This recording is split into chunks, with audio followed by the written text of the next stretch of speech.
Concept. ठीक है, realisation expenses के कॉन्सेप्ट के लिए आपके नोट्स में साफ साफ लिखा हुआ है कि 5 पॉइंट है, सीधे पे 5 पॉइंट है।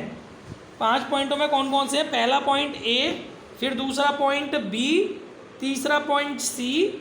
ये अपने दिमाग में रखने हैं जब भी आपको रियलाइजेशन एक्सपेंसेस का टॉपिक करना है। चौथा पॉइंट आपका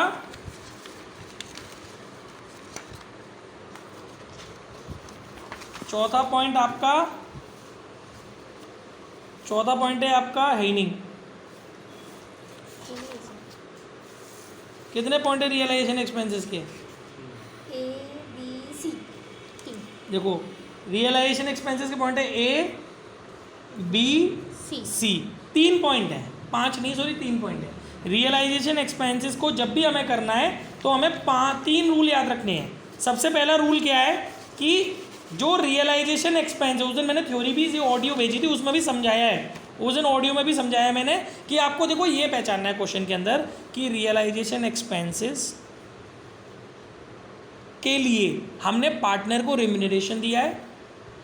रेम्यूनरेशन क्या होता है? सैलरी या उसको कमीशन।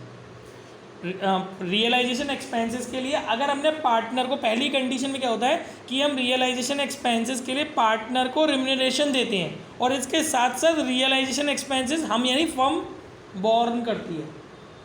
ठीक है, खर्चे फर्म करेगी और रेम्यूनरेशन उसको हम देंगे, वो अलग है। तो रेम्यूनरेशन देने की एंट्री एक है और फर्म खर्चे करेगी उसकी एंट्री एक है। लेकिन इसी पॉइंट में एक और पॉइंट हो सकता है कि हमारी जगह फर्म कोई पार्टनर कर दे खर्चा, तो उसकी एंट्री ये है थर्ड वाली। खर्चा करना था किसको? फर्म को, लेकिन कर दिया किसने?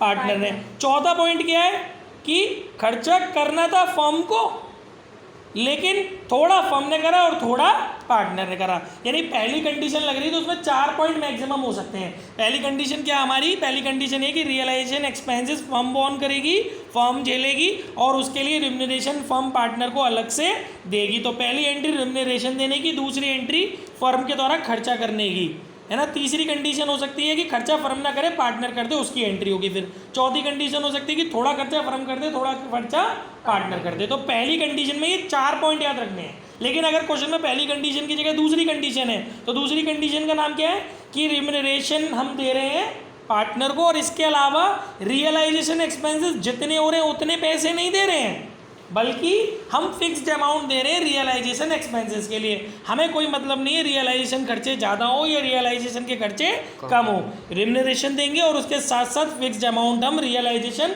एक्सपेंसेस के लिए देंगे, वो दूसरी कंडीशन है। अब इसमें कितनी एंट्री याद रखनी है?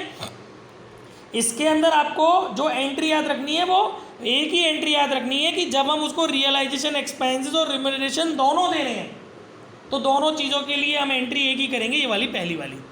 और इसमें एक बात याद रखना कि अगर बाई चांस दूसरी एंट्री और इसके अंदर हम, पहली एंट्री होगी हम जो रिम्यूनरेशन दे रहे हैं और जो हम रियलाइजेशन एक्सपेंसेस का फिक्स्ड अमाउंट पार्टनर को दे रहे हैं उसकी एंट्री होगी।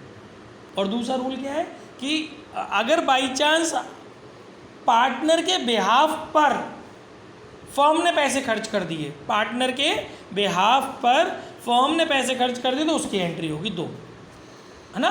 और तीसरी कंडीशन क्या है कि अगर पार्टनर कोई करने तो पार्टनर ही करे तो उसकी कोई एंट्री नहीं होगी। तो आपने 2 केस सीख लिए। पहले केस में 4 कंडीशन है, दूसरे केस में 3 कंडीशन है।